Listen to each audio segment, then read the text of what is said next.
I think we'll make a start, everyone. Really nice to see so many people here to the Alan Sevier Memorial Lecture. So I'm Professor Phil Vercoe. I'm an Associate Director with the Institute of Ag. Our Director is travelling. Our newly announced Western Australian Scientist of the Year is travelling. But it's customary at the University of Western Australia to acknowledge that it's situated on Noongar land, that the Noongar people remain the spiritual and cultural custodians of their land. Thank you. And continue to practice their values, languages, beliefs and knowledge. And it is great to see some familiar faces. We've got Emeritus Professor Graham Martin. Yes, Emeritus Professor. And I think there's actually a couple more who might come in a little bit later. So, on behalf of the University of Western Australia and the Institute of Ag, I do want to welcome you to the Alan Sevier Memorial Lecture. Alan Richard Sevier was a Western Australian farmer, inventor and amateur scientist. Before he passed away in 2013, Mr. Sevier expressed a wish that his notebooks, journal and writings on cattle reproduction and pheromone experiments be given to the University of Western Australia. In his will, he also bequeathed funds to establish and run the Alan Sevier Memorial Lecture. So this evening's the third one of the Alan Sevier Memorial Lectures that we've had. The inaugural lecture in 2018 was delivered by David Johnston from the University of New England, and then in 2021 the lecture was delivered by Professor Simon de Graaf from the University of Sydney. So this particular lecture, we're actually really fortunate in many ways that it overlapped with an opportunity to have Professor Paul Kenyon deliver the 2023 lecture. Please come in. Professor Kenyon's the current head of the School of Agriculture and Environment at Massey University in New Zealand. His work's focused on pastoral-based sheep production systems and husbandry. He's been part of several large sheep research programs, including maximising ewe lamb hogget breeding performance, the management of twin and triplet ewes in pregnancy and lactation, developing ewe body condition score guidelines, evaluating ewe efficiency, reducing ewe wastage and maximising milk production. And he's only 21 years old. It's amazing what he's managed to achieve in that time. The research projects have been undertaken at both the basic biological science level and also at farm systems and applied level, which is a passion of Paul's to actually link those two things together. He's worked collaboratively with farmers, industry and veterinarians to ensure the findings of these studies have resulted in practice change. The current research that he does includes upgrading to a self-shedding breed, reducing nitrate leaching levels in sheep production systems, and the use of diverse pasture mixes and regenerative management practices. And so tonight, Professor Kenyon will deliver the Alan Sevier Memorial Lecture, and I'll just go down, on changes to the New Zealand sheep industry over the last 30 years and current drivers of change. So Paul, thanks very much. Thanks, Paul. Evening. Tihei Māori ora. Ina mana, ina rao, e te rau, rangatira mai, tēnā koutou, tēnā koutou, tēnā koutou katoa. So basically in Māori I said, welcome. It's an honour to speak today, and I acknowledge the people of this land. So what I want to do in this talk is talk about what's occurred in the last 30 years in New Zealand, how farmers have driven that, and how us as scientists like to think we supported some of that change. Farmers drove that change. I'm thinking about Alan here and innovative farmers because they predicted change was required and where the industry was going to go.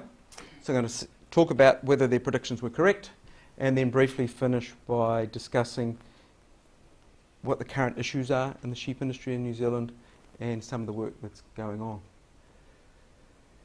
Pretty much in the 1980s, in 1984 we had a change of government, subsidies removed from farming, minimum support prices were removed. We had a large stockpile of coarse wool above 30 micron. 85% of our flock at that stage was producing wool above 30 microns. wool prices were declining, lamb prices were low on a per kilo basis, and our carcass weights were poor compared to equivalent production systems such as Australia, about 14 kilo carcasses. And our industry was on the decline. Our flatter, more fertile land, cultivatable land, was moving to other industries where farmers could be more productive and make more money. Sheep and beef farming in New Zealand, beef cattle run with the sheep. That land was moving to dairy cattle production, bull beef monoculture, farming systems, horticulture and viticulture. And our numbers were declining and were predicted to keep declining. The only change that occurred in the 80s was some more proactive farmers started to import what they called exotic sheep breeds to try to manage straight Finns and East Friesians as a way of improving fertility and fecundity in their flocks. But if we look at where income was coming from as a percentage of the three main revenue sources, in the late 80s, the percentage of income farmers were getting from wool was on the decline. The percentage of income they were getting from the sale of sheep, which is predominantly lamb for slaughter or lambs being sold for someone else to grow out for slaughter, or the sale of cattle animals was on the rise. New Zealand sheep farms are divided into 8 categories or classes for data collection purposes: North and South Island, and then it's based on topography and environmental conditions.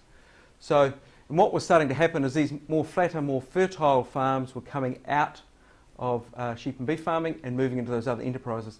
And you can see, therefore, the main 4 classes of farm were increasingly becoming hill country farms, and wool was still the driver of income. And if we look at lambing percentage at that time, so that's number of lambs weaned per 100 ewes to the ram, our more flat, fertile country was over 100% on average across those 4 categories, but our hill country was well under 100%. And our most 2 common classes of farms but when we got to 1990 was South Island hill country and North Island hard hill country.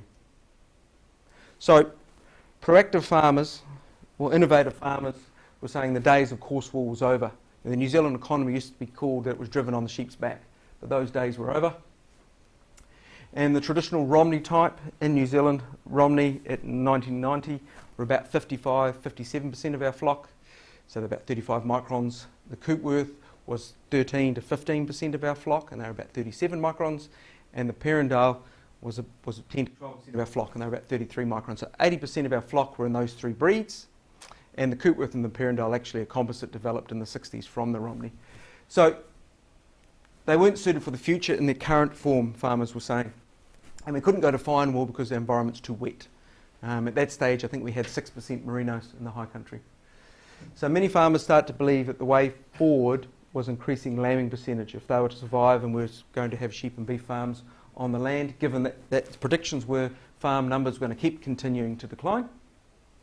And so rather than trying to manage those so-called exotics, the Finn and the East Friesian, more innovative farmers, not the traditional breeders, really commercial farmers, started getting hold of those Finn and East Friesian rams and starting doing their own crossbreeding to get a 1/4 East Friesian, 3/4 Romney, or an 1/8 East Friesian, 1/8 Finn.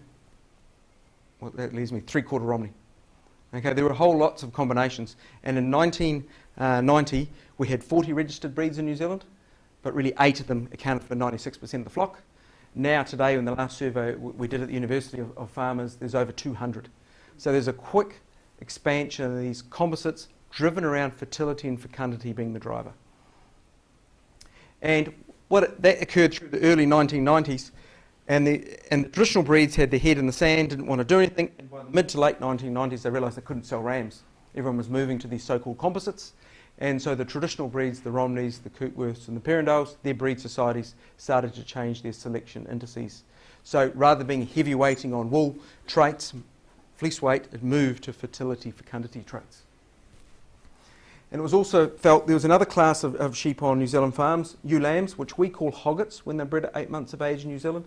So I'll often use the word ewe lamb and hogget interchangeably, that if you could breed the ewe lamb successfully, and at that stage less than 30% of ewe lambs went to the ram at 8 to 9 months of age, achieving 40% lambing. If we get that successful, you'd get more lambs on farm in a given year and more lambs in her lifetime. So they were the the two drivers. So we moved to this type of composite type animal, more fertile and more fecund. And by the time we got to the end of the 1990s, lambing percentages or scanning percentages, the number of fetuses on board were increasing. And so the science was then driven around how do we manage these more fertile fecund animals from a nutritional perspective, and can we get better performance in our ewe lambs or our hoggets. So that's what I'm going to focus on today, those two aspects. So firstly, our mature multiple bearing ewes. So the real question was around nutrition. Now in New Zealand, pasture is the cheapest feed source. 95% of what was being planted then was ryegrass white clover, of which ryegrass made up 90 to 95% of the sward, and clover 5 to 10%.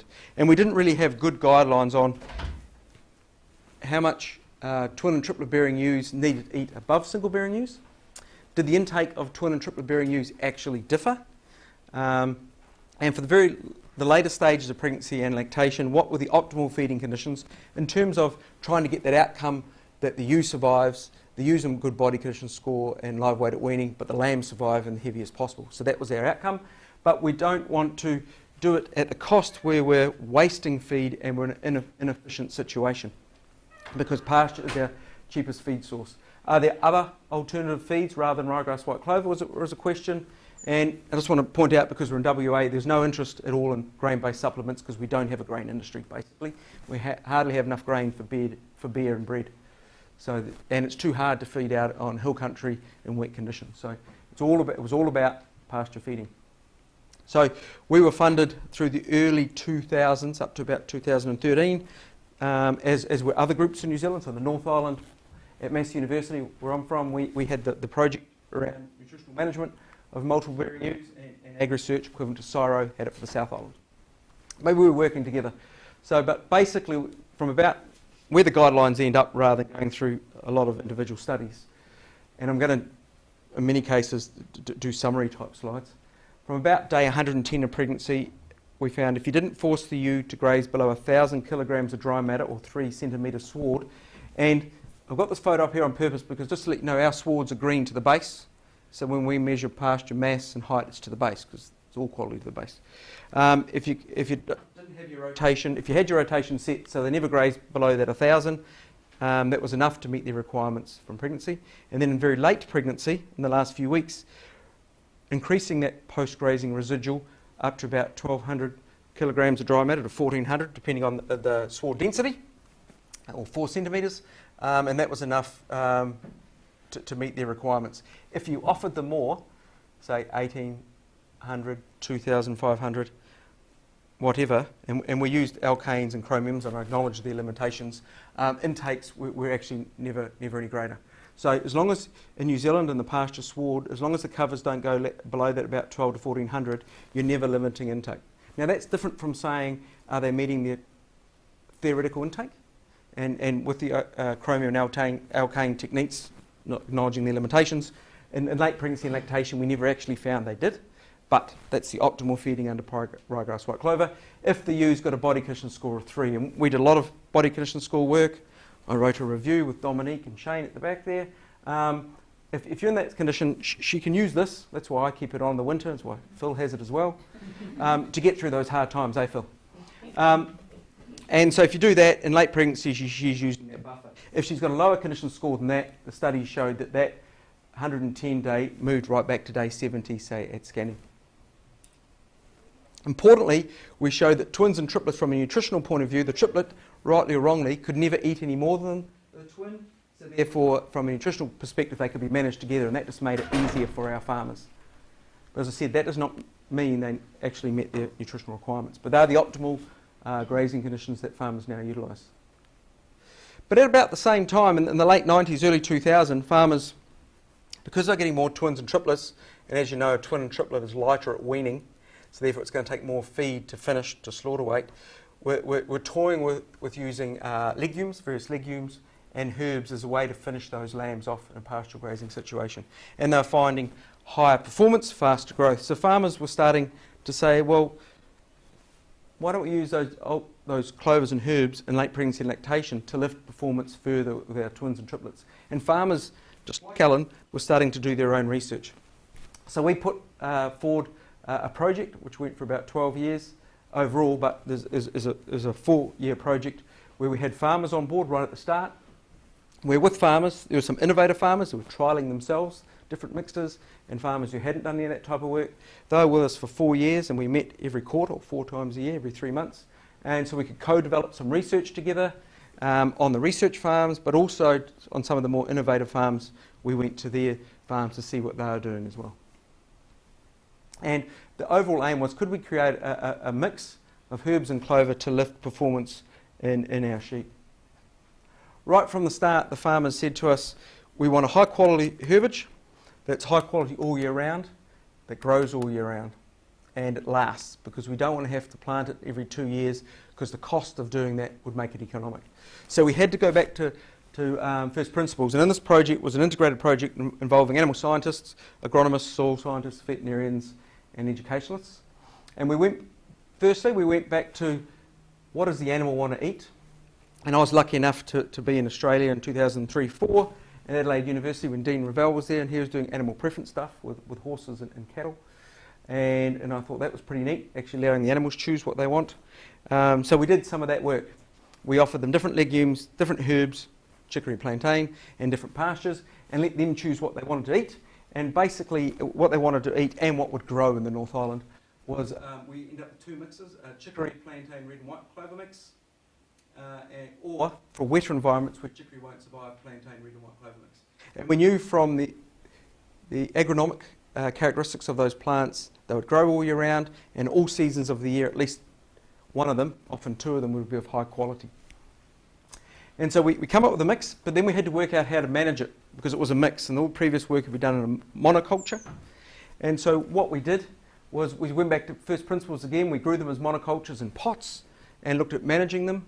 We then did them in small plots in the field, and many of you have done this type of work before. That's a sheep, otherwise known as a lawnmower, and we had them cutting, that's Mark, one of our technicians, cutting at 2, 4, 6, 8 and 12 centimetres, so different grazing heights down to, and also different frequencies, weekly, 2 weeks, 3 weeks, 4 weeks, 5 weeks, 6 weeks. And basically we showed, if you want it to survive in a high quality sward and for all the components to be there, you had to rotationally graze, only graze every 3 or 4 weeks, and never graze below 8 centimetres.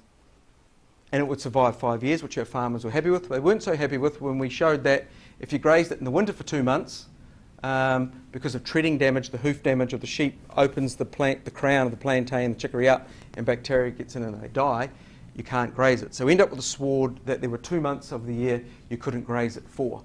Therefore we had to do some bioeconomic modelling, and I remember meeting Dean here in about 2008, and he was doing bioeconomic modelling, and we didn't have a model at that stage, we created our own. And we said, well, what that means is probably only 15 to 20% of your farm could ever be in this mix to get you through that winter when you can't use it. Okay. So then we set about doing a whole lot of animal experiments with the farmers, testing all the things they wanted to test. And I'm just going to show a couple of examples. These are 1-year-old ewe lambs growing out to slaughter either on ryegrass white clover. In all these studies, it's a new ryegrass white clover sward being planted, following our feeding guidelines, or a plantain mix, or a chicory mix, which is the one that includes chicory, plantain, red and white clover. And you can see they grow a lot faster across those 2 years. More importantly, they grew faster, the dressing out percentage was higher, so the carcass weights were heavier, and you could run more per hectare, so total meat per hectare was greater. And then on a separate study, we did this next graph, and I like to show this next graph, especially to students, because it tells you the story of just don't look at the mean. This is on a different farm. These are 4-month-old male lambs, either on the ryegrass white clover or the herb clover mix. And I like this study because it clearly shows you, yes, they grow faster here, but more importantly, there's no slow-growing lambs. If you're a farmer, it's the slow-growing lambs that cost you money because they're on your farm for longer to get to slaughter weight, so they need more feed in terms of total feed for maintenance, and you get no return for that. They're going to need more animal health costs, more labour. So, and why is there no slow-growing lambs? As Phil will tell you, when you go to a smorgasbord, you all eat different things. right? We all have different tastes. And so we always had something in that sward of high quality. Even if they didn't like the plantain, the clover was there. So there's something for them to eat that was of high quality, even if they didn't like the monoculture. And as I said to you before, our ryegrass white clover is really a monoculture with only 5 to 10% clover. Then the farmer said to us, "It's all very well, team, you bloody scientists have created a sward," because scientists don't think like farmers, that you can grow lambs faster for all months of the year, but for 2 months of the year you can't do anything with it. And we're on our farms for 12 months of the year, and productivity and profitability is on a per hectare per year basis. So it's all very well growing lambs quicker for one period of the year, but what happens on over the year?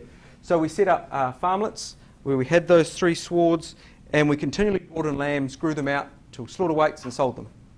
But on the 2 herb clover mixes, in the winter we followed our guidelines. So depending on where you ended up in June, because remember I said in July, from July you couldn't use it till September, we stopped grazing. So that might be middle of June or could be end of June, no lambs were on there. And even with those periods where no lambs were on there, because you could carry so many more in the summer, autumn months, and they grew so much faster, total kilos of live weight gain over the 3 years was so much greater. So therefore the farmers were happy with that, because they acknowledged that you got less in the winter, but you could actually do more meat per hectare per year. We also did some work with multiple bearing ewes, single bearing ewes, twin and triplet bearing ewes, and ewe lambs, all lambing on it, going on late pregnancy and lactation. Lambing for us is in September. And we showed that ewe live weights in all those classes were heavier at weaning, body condition scores were better at weaning, lamb survival was improved, lamb growth was improved, and therefore total kilo of meat weaned per ewe was greater. Peter Hutton, who I met when Graham Martin invited me over here on sabbatical in 2008. Peter was trying to do a PhD with Phil Verco, but he could never find Phil. But you know what that's like. But Dominic was at work every day. But Phil not so much.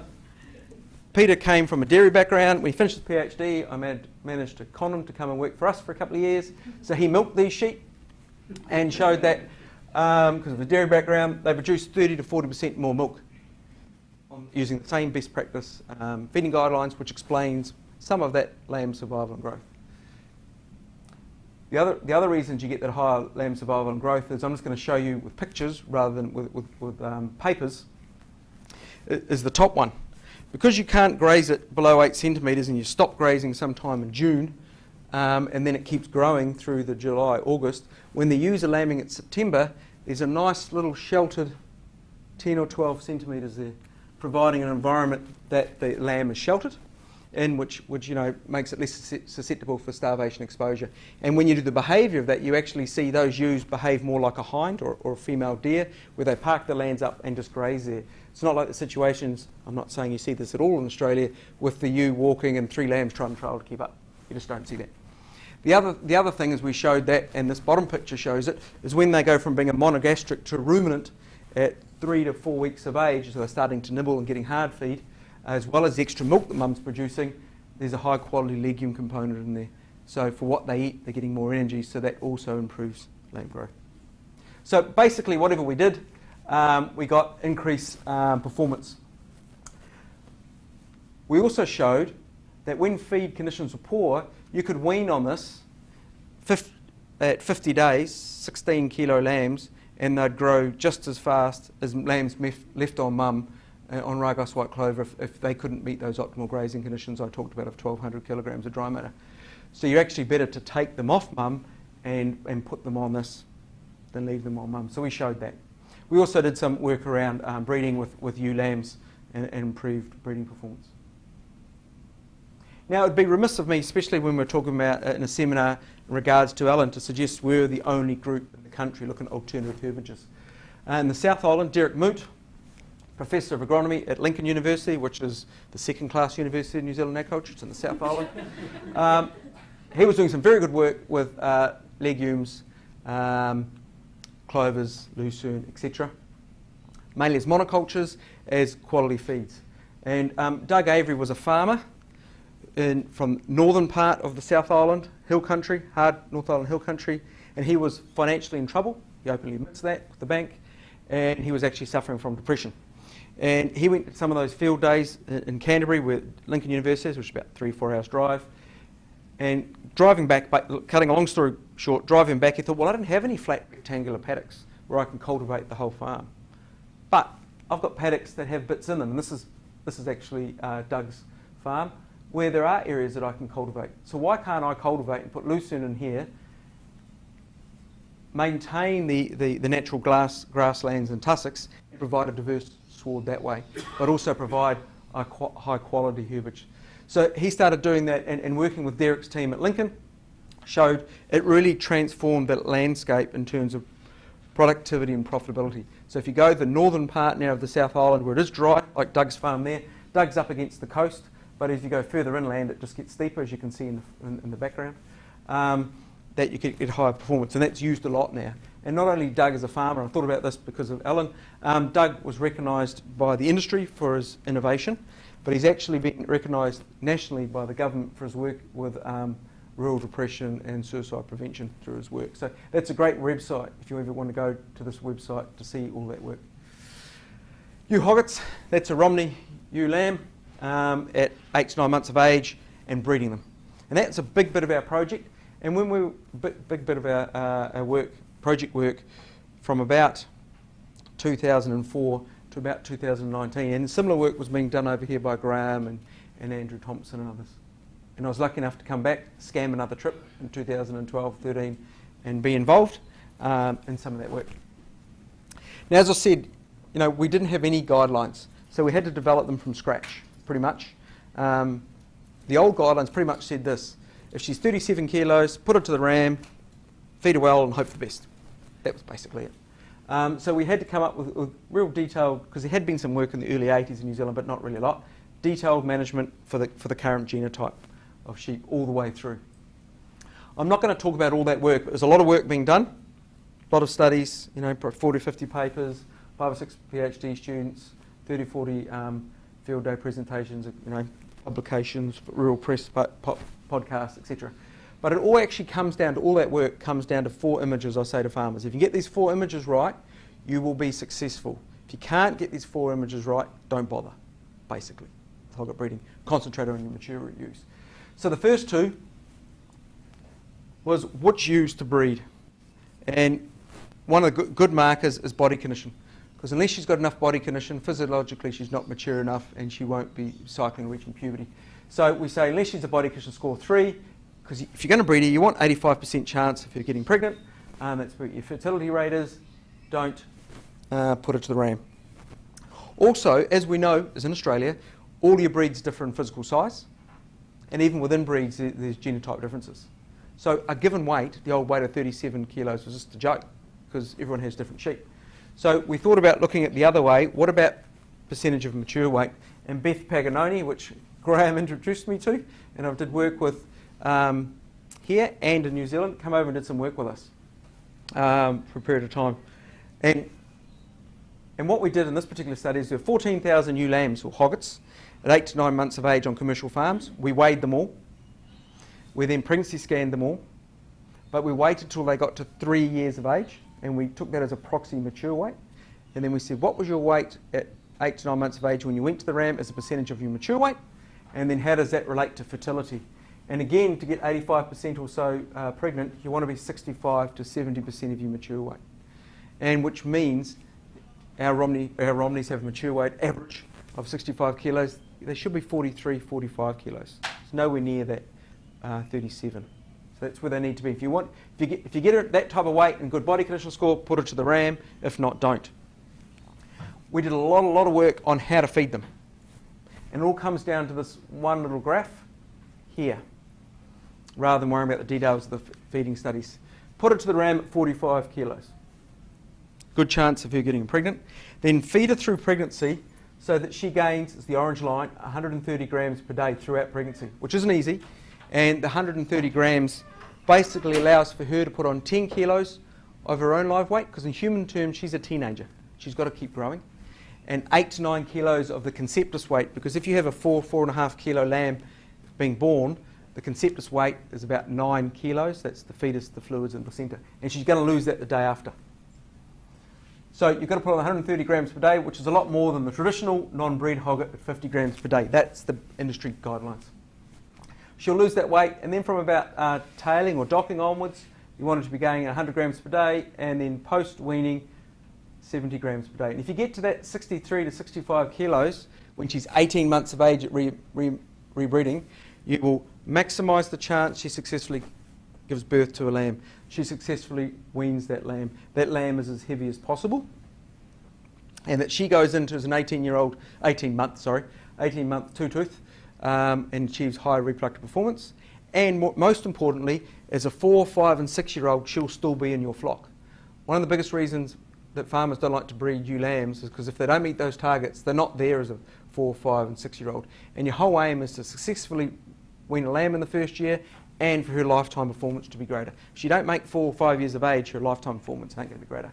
And just to show you I didn't just make those data up, here, this is 10,000 data points. You can't see them all, but our 14,000 ewe lambs that went to the ram, as I talked about before, 10,000 of them got pregnant, approximately. We weighed them 3 weeks before lambing, because in New Zealand, that's about when you set stock or put the ewe in their paddocks, various ewes in their paddocks for lambing. And that's their weight there. And we chuck some aggression through it. So unless she's 60 kilos, if she gets to 60 kilos, which would put her on good trajectory to get to 64, 65 kilos 3 weeks later at lambing, she's only got a 10% chance of losing her lamb. Or in other words, her lamb's got 90% survival. But if she's a lot lighter, the chance of her successfully rearing her lamb declines, or the chance of her lamb surviving is a lot lower. So, about just over 50 kilos, it's down at about a 30% chance of dying or 70% chance of survival. So those numbers do all match up. So that was a pretty quick tour of some of the work we were doing. And were the farmer predictions correct that the industry was going to change, it was going to be lamb driven, it's going to get smaller, and all money from wool was going to disappear? Well, our sheep flock is now only 27 million. It's collapsed. So we're correct there, and more of that flat land has gone to those other enterprises. So as a percentage, more of our flock's now on the hills. So we're really a hill industry. Percentage of income, wool's collapsed. Lamb has gone in the other direction. So we were correct to make those changes. Those farmers in the late 80s, early 90s said it had to be lamb percentage. They were bang on. When we look at where the wool income now is, it's in single figures. The only farm class that's got any value at the 30% is our South Island high country, and that's basically where our 4% of our merinos are. 4% of our national flock is merinos. That's where they are. They're there with other classes of stock, but when you put them all together, that's about 30%. But if you now look at our predominant main 3 farms, those 3 there, 50 to 60% of their income now comes from the sale of sheep. Remember, these are sheep beef farms. So that's the main driver. Why is that? Well, in absolute and real terms, the bottom's fallen out across coarse wool. 1994, it was a 1-to-1 ratio for the average ewe or stock unit, as we'd call them. You call them dry stock units. We say stock unit, which is a 60 kilo ewe rearing 1 lamb. It's 50-50 income from wool and meat sale. Now it's 14-to-1. And if you look at the lambing percentages, I'm just focusing on these 4 because these are most of our farms now. They're pretty impressive lambing percentage changes. So our industry has changed, 50% increase in that time. And that's through farmers being innovative, and hopefully some of our research has helped. This is mature ewes. So that's a big change. Of course, up here, without being too cheeky, that's where our merinos are too, and they might be limiting the things a bit. But they're making good money from their wool, right? So those farmers don't care. If we look as an industry average, we've gone from 102. Now that's actually a fake average because that includes those farms which had the high lamb percentage, the flatter country, which are no longer there. But if we look at it as a whole, we've gone up 28%. Carcass weights have gone up 37%. So our average ewe has now doubled the amount of lamb meat she produces, which is a combination of heavier carcass weights and more lambs. So they've been pretty successful. Have we been at all successful with hoggets? So I've only gone back to 210 here. I'd like to think some of our research has helped. Our average lambing percentage, lambs born per ewe, has gone from 40 to 70%, so it's gone up. The more astute of you will have noticed that percentage of hogget, you might say, oh, Paul, you've increased them a bit. but no one's still breeding them. Actually, more farmers are breeding hoggets, but they're just breeding a smaller percentage of the hoggets. In other words, they're being more selective. Instead of putting them all to the ram, they're saying only 50%. So actually more farmers are breeding ewe lambs or hoggets, but just not all of them. And that's backed up by this figure here, which is in 2010, 3% of all the lambs weaned in New Zealand come from ewe lambs. The rest come from our mature ewe flock. Now it's about 7 to 8%. So we're getting more lambs through higher performance. This is the most impressive graph, I believe. The green line's our industry. The flock has halved. But the black line is the amount of kilos of sheep meat, tonnes we export. And it's only down 14% with half the flock. So which is quite an impressive outcome for our farmers. So what are the issues that New Zealand farmers are now facing? You know, farmers are always facing issues. One of them is still coarse wool. Beef and Lamb New Zealand, which are our equivalent to Meat and Livestock Australia, showed in 2021 their average farmer wool revenue matched shearing expenses. So you could argue, it's for a cross wool sheep, you know, our 30 microns above, which is, you know, 85% of our wool clip, and of course some of the other 15% is actually some of the lambs as well. So, you know, that makes it artificially a bit finer, but we're at that problem. So wool's a byproduct. We've still got passionate farmers about their coarse wool, but many farmers, if you talk to them one-on-one, I'd say to 15 to 20% are saying we want to get out of wool. Because not only is it an economic issue, it's actually, we don't use this term often in farming, a lifestyle issue.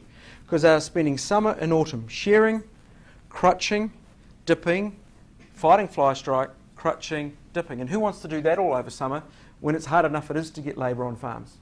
So it's a labour issue as well as a financial issue. So what are some of the options? The Woolshire shedding sheep, which many of you know about. In the 1970s, there was an importation of various breeds for terminal sires. And the Woolshire was brought in, but it never took off as a terminal sire. But where it was maintained in quite good numbers, in the tens of thousands, was across the country by smallholders. People who had 5, 10, 20 hectare farms, small farmlets around urban areas. And they maintained them because the Woolshire is great. You don't have to shear it, you don't have to worry about fly strike, etc. But no real farmer would have them. A farmer in the North Island in about 2005 in the King Country, which is the middle of the North Island. It's a very warm, humid part of the country, which means he had Romneys, crossbred wool, 35 microns, and if it's humid, it's real yellow, Canary yellow stain issues. So he couldn't get rid of his wool.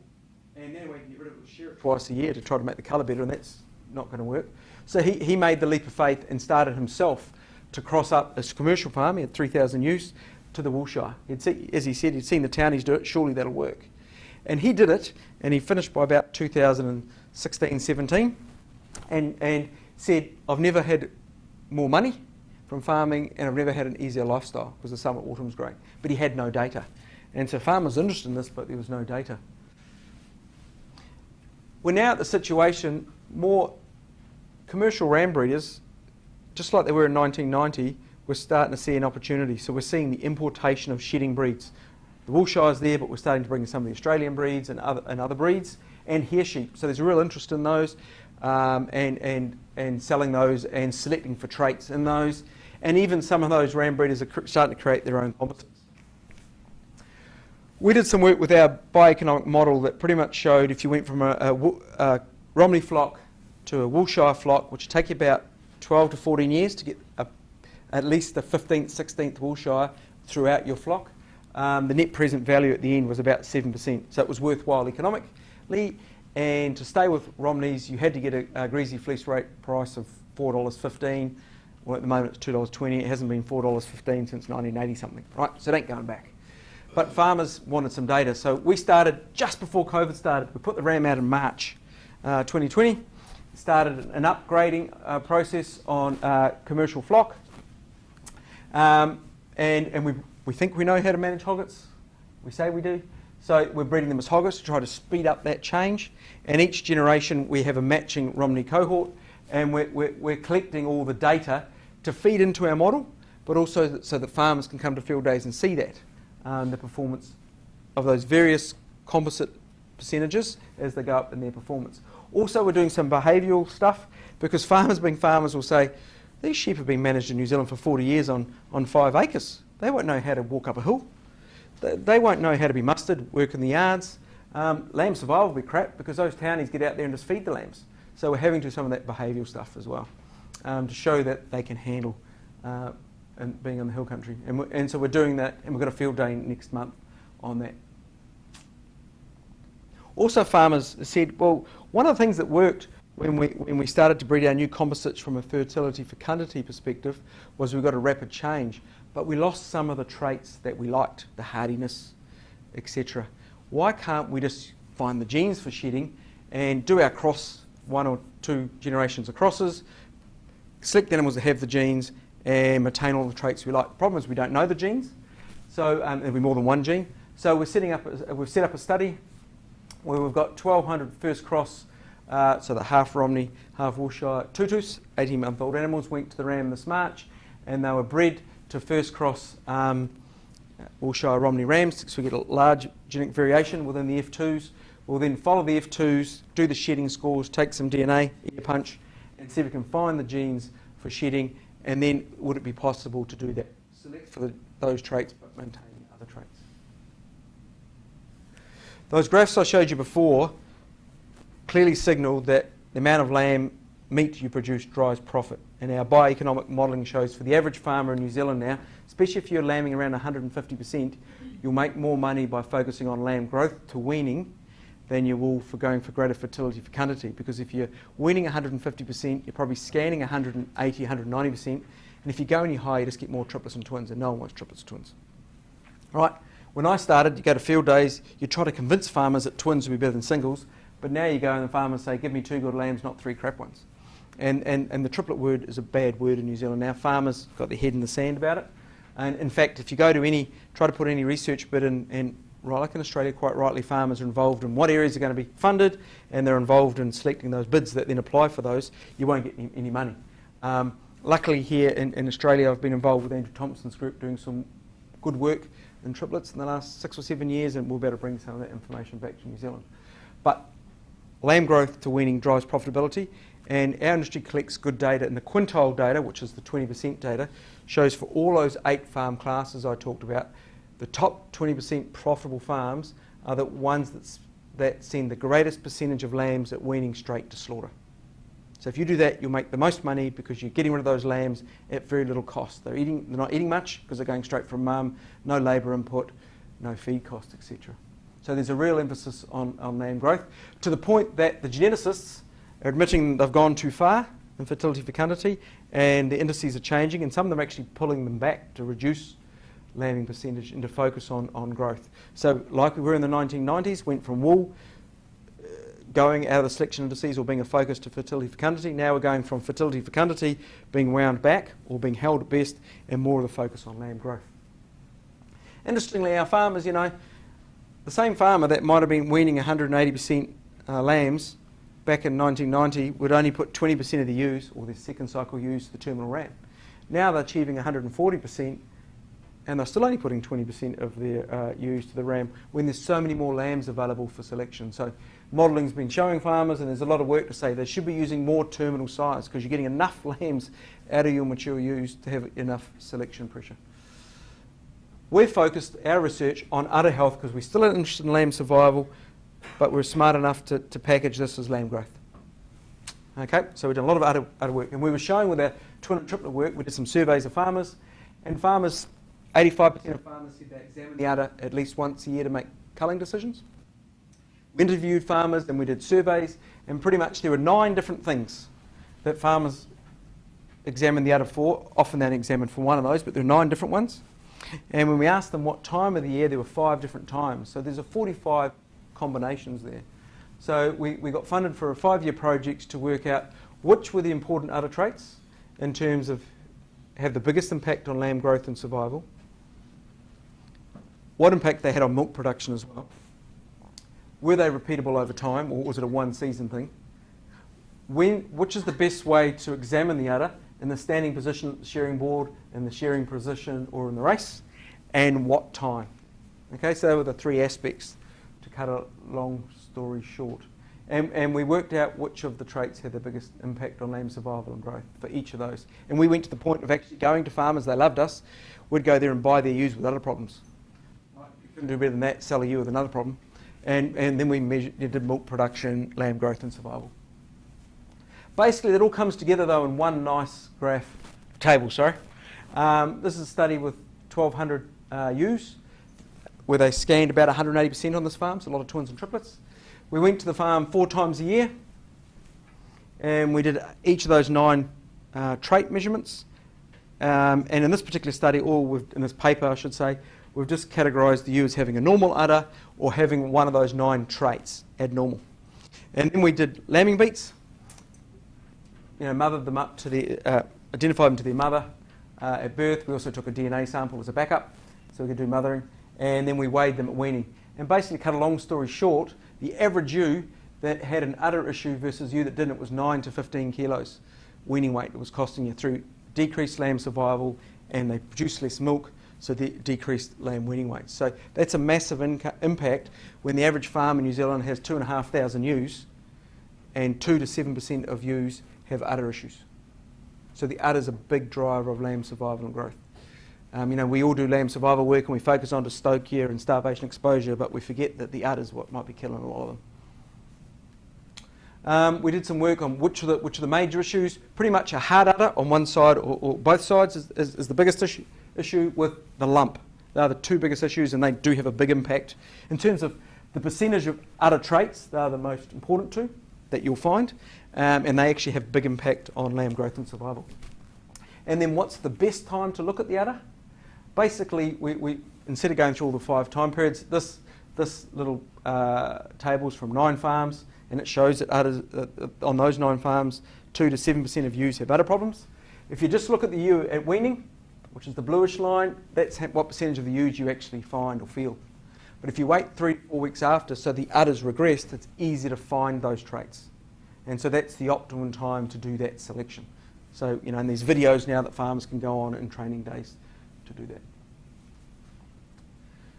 A lot of work like it here now in Australia has focused on environment, and farmers want to be good stewards of their land, so that's not a problem, because they want to pass it down through the generations, and they're very proud of their environment.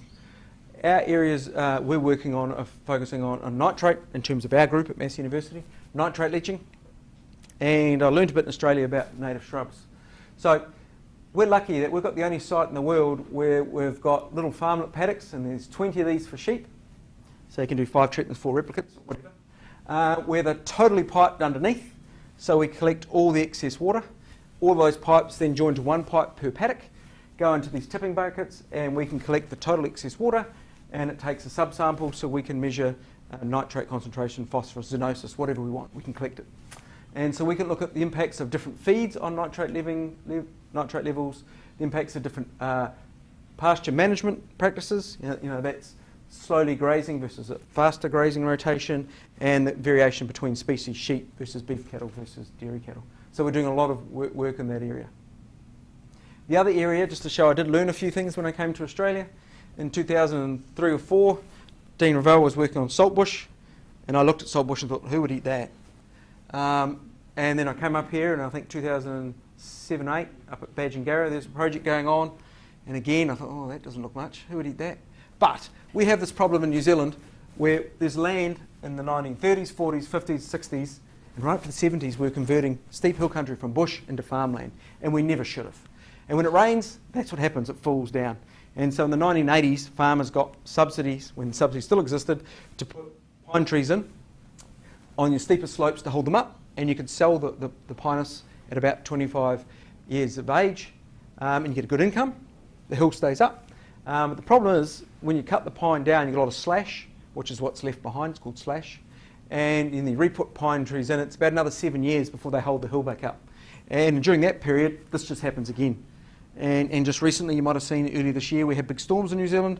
A whole lot of hills fell down, the slash blocked rivers, diverted rivers, ruined a lot of infrastructure, and about 9 people were killed, including a kid 2 weeks later swimming in the beach where a big log came up and killed him. So there's now a lot of talk about right tree or right shrub for the right environment.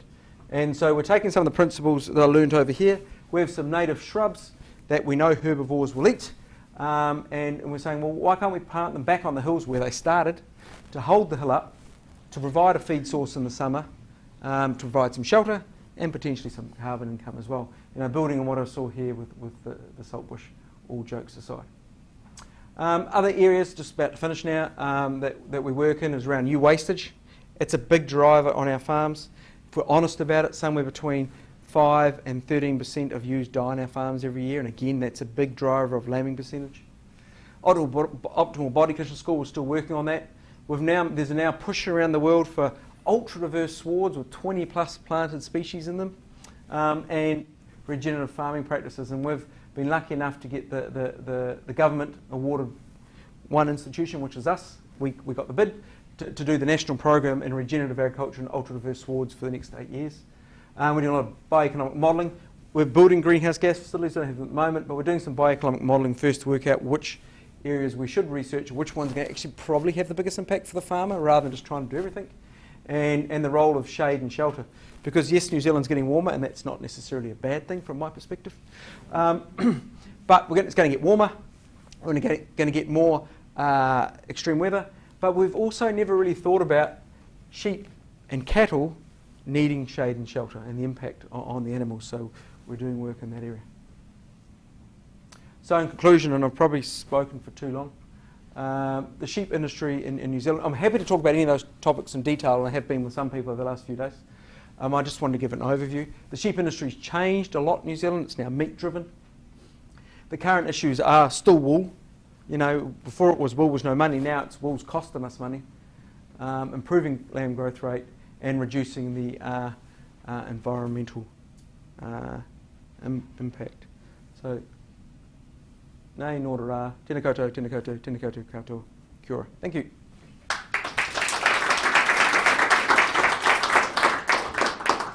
Thanks very much, Paul. And Paul's happy to take some questions. Yes.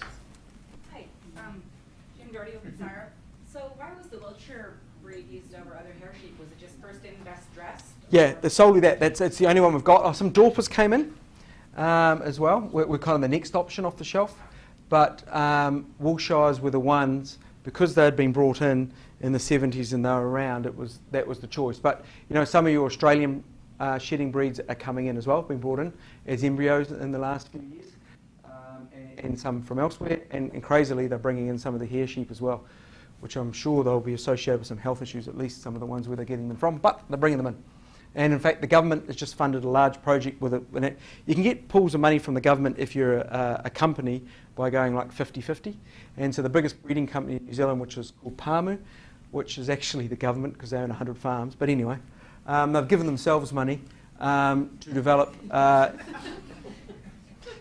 shedding sheep of the future. And they're actually looking at using the principle we talked about before, is could you create a Romney that has fine wool? When I talked about that principle of about a Romney that sheds, right? So they were just given some money about a month ago to look at that approach. Other questions? Graham and then Ashley first and then Graham. Paul, thank you very much. It's always good to hear from people from other parts of the world, particularly on sheep, because there's only two places where sheep really are, isn't it? You've not mentioned live weight. I'd be guessing body weights have gone up in the last... Yeah. So it was remiss of me. I should have said when the breeders are now selecting for faster growth rate, they're crossing their finger that they're going to blow out mature weight. And in fact, you bang on. We've got a real issue with mature weight in some of our flocks because farmers have indirectly selected for heavier weaning weights and mature weights. It's now not uncommon for our Romneys to be 75 kilos, not 65 kilos. And so from a bioeconomic modelling perspective, instead of weaning 2 30-kilo lambs, now they've got to wean 2 36-kilo lambs because you eats more to be just as efficient, and they've forgotten about that. Yeah, and there's a recent paper of beef cattle in Australia too that showed a similar thing in production science. Yep. Graham. So Paul, I'm just talking about this pressure on lowland, so the shift away from lowland to the shift to highland. Yeah. And then the drive towards dairy cattle. We've heard a lot of stories over New Zealand about the dairy cattle. Yep. Causing problems in the lowland. Yeah. Is that going to Oh, Trends at all? you know, well, this here's showing that on the same land class, at the same stocking rate or eating power, sheep nitrate levels are 25% that of the dairy cow.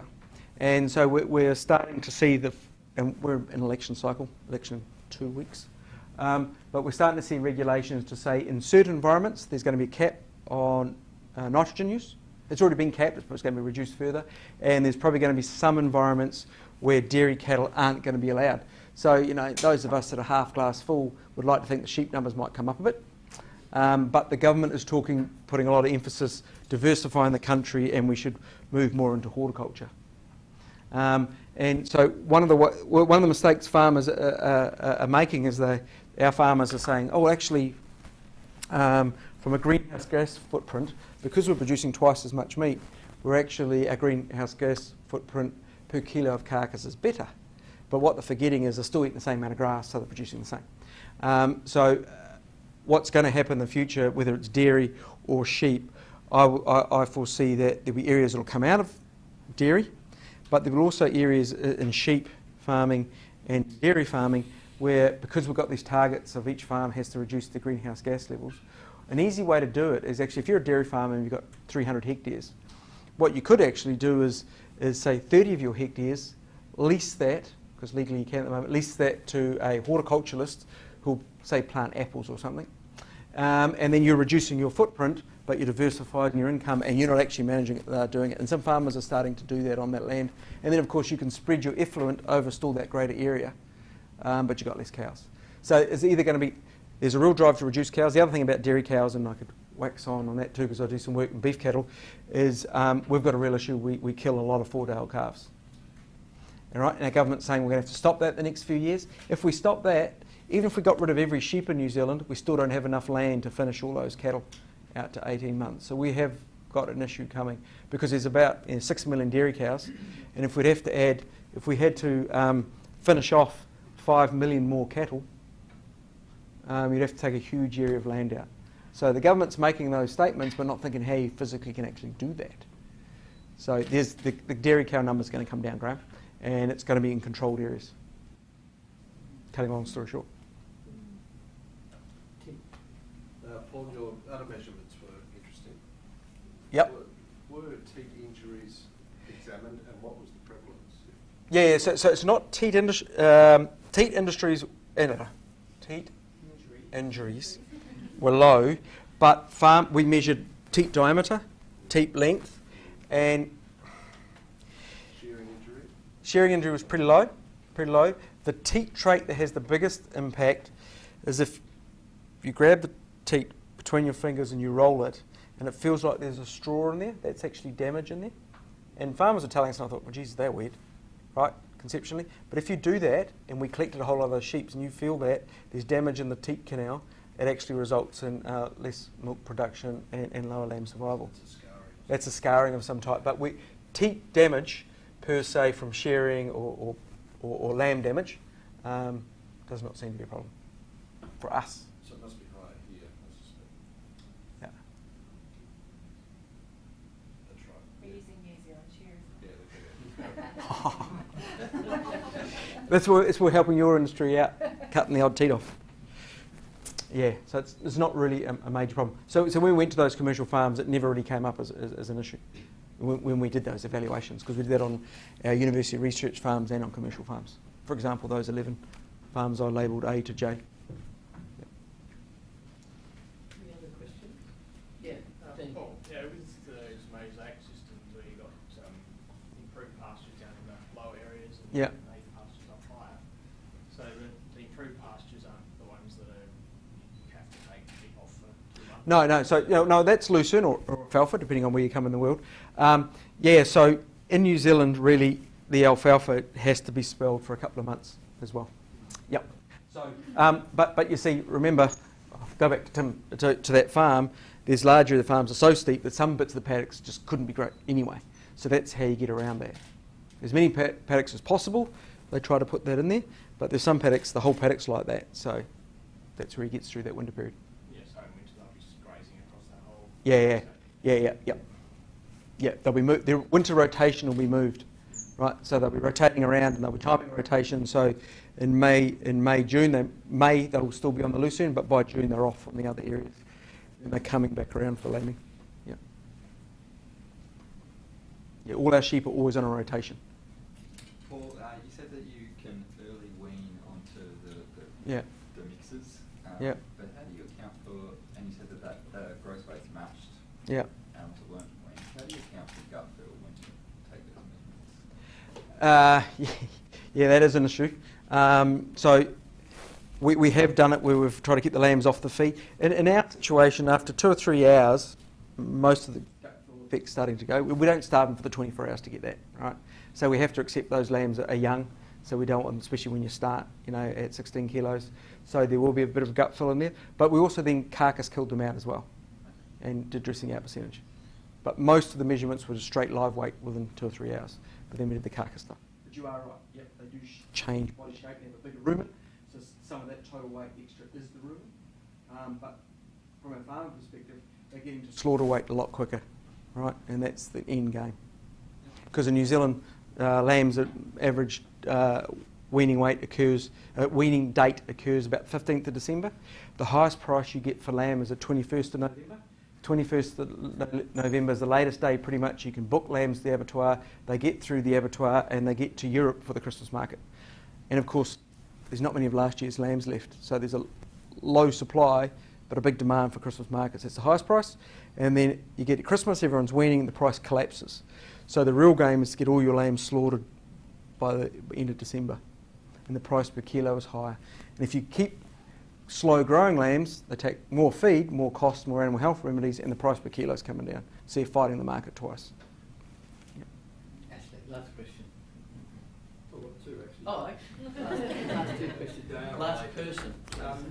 Can you just describe the difference in what ram breeders are doing to select for reproductive rate or lambs on the ground and what the commercial farmers are doing at their end to select for reproductive rate?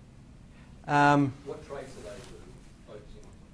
So I'd like to say that most of our commercial farmers use our SIL, Sheep Selection Limited database, to select their rams, but I'd be lying. The guidelines suggest they should. But there's on the selection indices, the individual ram breeder, he can weight those how he or she wishes. And there's generally been a high selection intensity for lambing percentage in those. And so then I suppose what then occurs is on average, the commercial breeder goes to the ram breeder and buys his or her rams based on the ranking that the ram breeder has via the database, if they use the database, but hopefully they are. And then the commercial breeder then uses those, and what they tend to do is they then, which they shouldn't do, is they put those new rams out for the first cycle, and so 70 to 80% of the ewes then get pregnant, and then what the commercial farmer then does just makes his or her selections at weaning based on the ones that look heavy, right? Because on those big farms, they actually don't know if they're single or twin born or triplet born. Well, it's not true. What they do is they put the single bearing ewes in these set of paddocks and the twins and triplet bearing ewes in those paddocks, but then they tend to merge them up and bring them down. So the twins and triplets are together. They might say, I'm selecting no singletons because they're not in those paddocks. Then they just choose ones that look big. Now, there could be biasness in there because there might be just a single ewe that was a single lamb that was a triplet, litter mates died, and that's how they select them. So that's what they're doing at the moment here.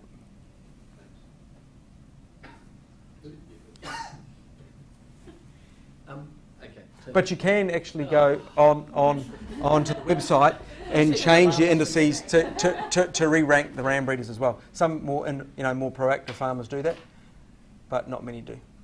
Yeah, so you can go on and change that weighting to suit your characteristics when you're buying rams. Thanks, Phil. I'll shut up. Phil said to me you want to be eating by 6 o'clock. See, now the trouble with being a cheeky speaker is that you might come up against a cheeky chair. And the cheeky chair always gets the last say. So Generally. I must admit, when I saw your title, 30 years of change, and I thought we could be all home by 5:30. But I then realised that you'd come to Australia many times, and most of the good stuff learned that a you've lot. done has been linked to people you've met here. So Exactly. I'm glad that we could help you in your progress in the last 30 years in New Zealand. But one thing I did want to say is if your PhD supervisor had been in the audience and heard you call a sheep a lawnmower, he would have gone apoplectic. Because his great saying is sheep aren't lawnmowers, they're mobile biochemical analyzers. So I'd just like to let you know that I'll be telling Dean that you specifically said they were lawnmowers. No, look, so... I said that was an artificial lawnmower. Oh, shush. Artificial. I get the last say. I do actually want to be truthful and honest for once in my life. It was very nice to have you here, and I know that you are actually someone who does listen to innovative farmers and amateur scientists, as we called Alan. And this is his memorial lecture. But I do know that you are someone who listens, and you listen to people like that, and you take on board good ideas, and then you do something useful with them. So if you could all just join with me in thanking Paul for a great memorial lecture.